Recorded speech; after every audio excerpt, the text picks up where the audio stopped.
The Phantom of the Royal Court.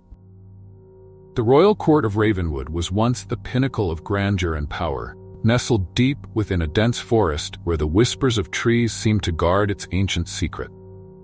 Court, a sprawling palace of marble and gold, had been the seat of many kings, each one more powerful than the last. But that was before the shadows claimed it, before the walls were stained with the blood of betrayal, and before the phantom took residence in its forsaken halls. It was said that no one who entered the royal court ever returned. The villagers nearby spoke of strange lights flickering in the windows at night, of eerie sounds that carried on the wind, cries of anguish, the clattering of chains, and the faint strains of mournful music. The once vibrant palace had turned into a tomb, a place where time had stood still, and the dead refused to rest. Eliza, a young historian with a fascination for lost empires, was drawn to the court like a moth to a flame. She had heard the stories, of course, but she was not one to believe in ghost tales. To her, the court represented a treasure trove of historical artifacts and knowledge waiting to be uncovered. The idea of a forgotten dynasty thrilled her, and she was determined to be the one to bring its secrets to light. Armed with nothing but a lantern, her journal, and an unshakable resolve, Eliza ventured into the forest. The path was overgrown, the air thick with the scent of damp earth and decay. As she approached the outer walls of the palace, a shiver ran down her spine. The massive iron gates, rusted and tangled with vines, creaked open as if welcoming her in. She hesitated for a moment, her courage wavering, but then she stepped forward into the courtyard. The grandeur of the place was undeniable, even in its ruined state. Tall columns loomed like sentinels, and the intricate carvings on the walls, though worn by time, still hinted at the splendor that once was. But something was off. The air was heavy, suffocating, as though it carried the weight of centuries of sorrow. The silence was oppressive, broken only by the occasional echo of her footsteps. As Eliza explored further, she began to notice strange things. The lantern's light seemed to flicker more than it should, casting odd shadows that danced along the walls. She felt as though she was being watched, but whenever she turned around, there was nothing. Just the empty halls stretching endlessly behind her. She entered what must have once been the main throne room. The vast chamber was dominated by a grand throne, now draped in cobwebs. The walls were lined with tattered banners, their colors long faded. But what caught her eye was a large portrait hanging on the wall behind the throne. It depicted a young prince, his face noble and proud. Yet there was a sadness in his eyes, a haunting sorrow that seemed to reach out to her from across the ages. Eliza felt an inexplicable connection to the figure in the painting. She stepped closer to examine it, and as she did, she noticed something chilling. A pair of eyes, reflecting the light of her lantern, seemed to be watching her from within the painting. She gasped and stumbled back, her heart racing. But when she looked again, the eyes were gone, replaced by the cold, lifeless gaze of the portrait. Shaken, Eliza decided to leave the throne room. But as she turned to exit, the heavy wooden doors slammed shut with a deafening bang. She rushed to them, pulling and tugging, but they wouldn't budge. Panic began to set in, and that's when she heard it. The sound of footsteps echoing through the chamber, slow and deliberate. "Who's there?" Eliza called out, her voice trembling. There was no answer, only the steady rhythm of the footsteps growing closer. Eliza's breath quickened as she backed away, searching for another way out. The shadows in the room seemed to deepen, and the temperature dropped sharply, her breath now visible in the cold air. Then she saw him, a figure standing at the far end of the room, shrouded in darkness. The lantern's light barely reached him, but she could make out the outline of a tall man, dressed in the robes of royalty. His face was obscured, but the air around him crackled with an otherworldly energy. "Who are you?" Eliza whispered, her voice barely audible. The figure stepped forward, his movements eerily smooth, as if he were gliding rather than walking. As he approached, Eliza could finally see his face. Same face from the portrait, but twisted with pain and anger. His eyes burned with an unnatural light, and his lips curled into a grim smile. "I am the last of the royal blood," the figure said, his voice echoing as though it came from the depths of the earth. "And you have trespassed upon my domain." Eliza tried to speak, to explain her presence, but the words caught in her throat.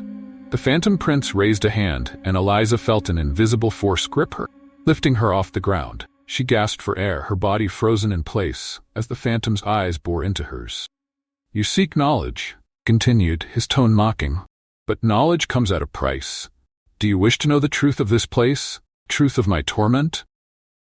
Eliza struggled to nod, tears streaming down her face.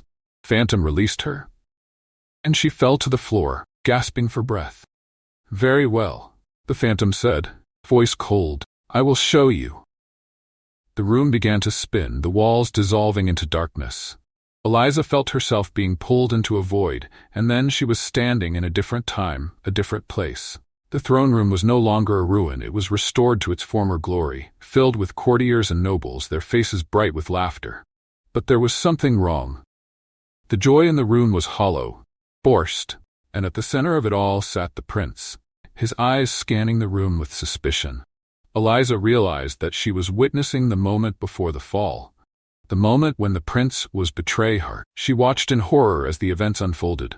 A group of conspirators, led by the prince's own brother, moved in the shadows. They poisoned the wine, and as the prince drank, his body convulsed in pain.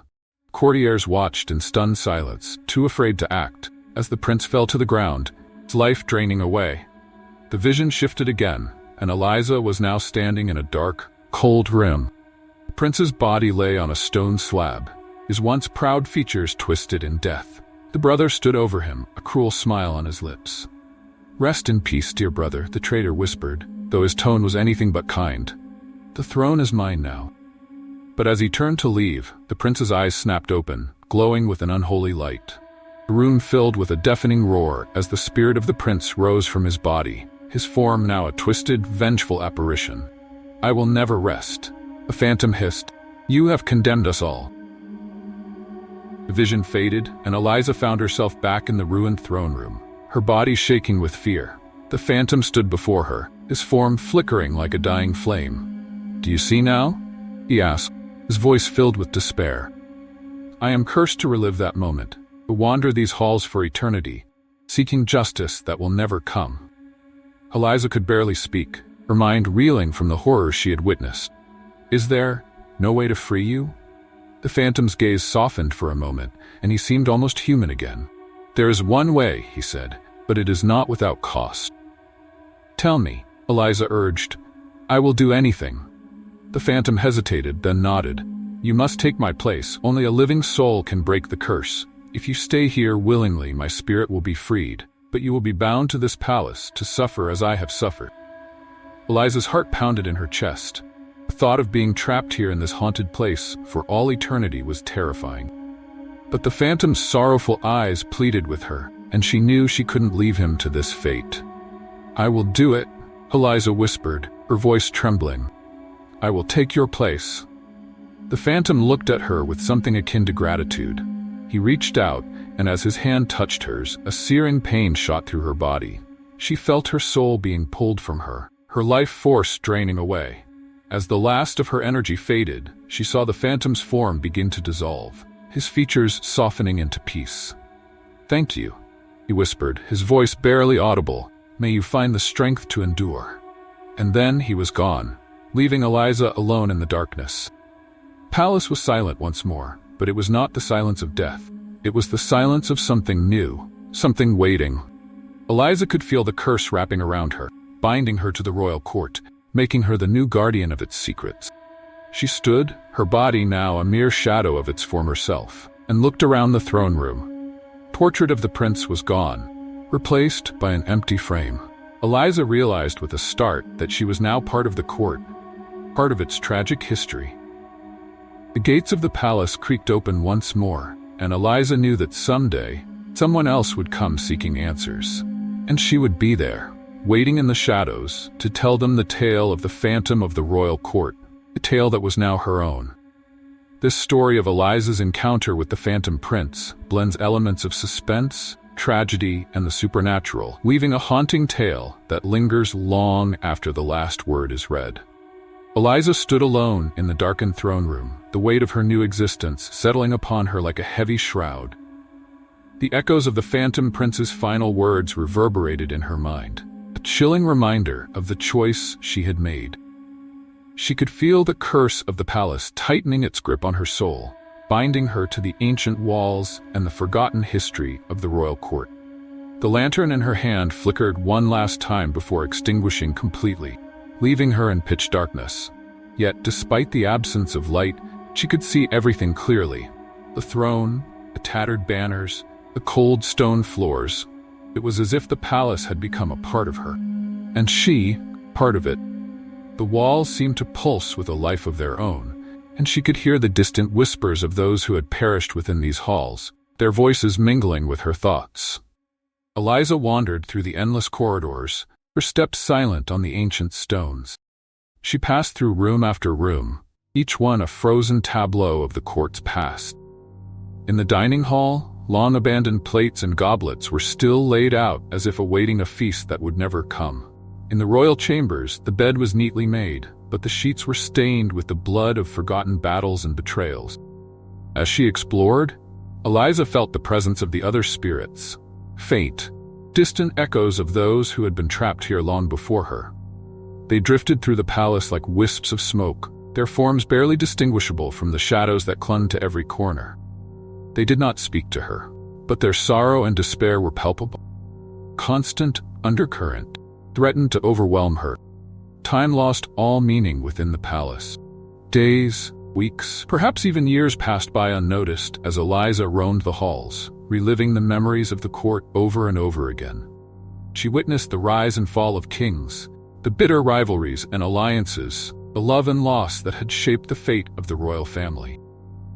And always, she felt the presence of the Phantom Prince, lingering at the edge of her consciousness, watching her from the shadows. One day, as Eliza stood before the now empty frame, where the portrait of the prince had once hung, she felt a stirring deep within her, a faint glimmer of hope, or perhaps defiance. She could not resign herself to this fate, not yet.